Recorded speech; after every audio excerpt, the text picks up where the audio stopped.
పొద్దున్న లేస్తున్నారనమాట.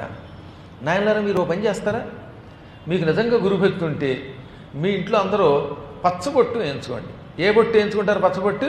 కుడి చేతి మీద వరాహస్వామి వారిని వేయించుకోండి. ఎవరిని వేయించుకుంటారు? వరాహస్వామి వారు ఉన్నారు, విష్ణుమూర్తి యొక్క వరాహ అవతారం. ముందు ఆడపిల్లలకు వేయించండి. ఏ మాత్రం నా మీద గౌరవం ఉన్నా ఈ ఎడం చేతి మీద కుడి చేతి మీద రెండు వైపులా వరాహస్వామి యొక్క బొమ్మ వేయించండి. దెబ్బగా పీనుగులు తెస్తారు. ఎందుకంటే మీ ఆడపిల్ల లవ్ జహాదులోకి వెళ్ళరు.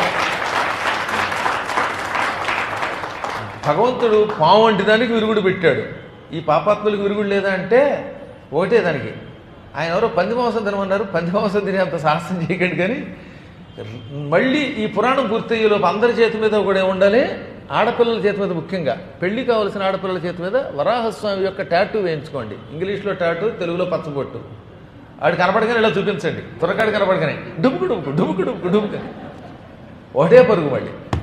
ఎందుకంటే ఇది ముట్టుకుంటే వాడి మతానికి వ్యతిరేకం. అందువల్ల ఆ పిల్లలు ముట్టుకోలేరు. ఆ మాత్రం మన కోసం చేయలేమా? పిచ్చి పిచ్చి టాటూలు వేసుకుంటారు. అడ్డమైన సినిమా హీరోలు వాళ్ళు వేసుకుని ఆ సినిమాలకి వెళ్ళి చచ్చిపోతున్నారు వీరు.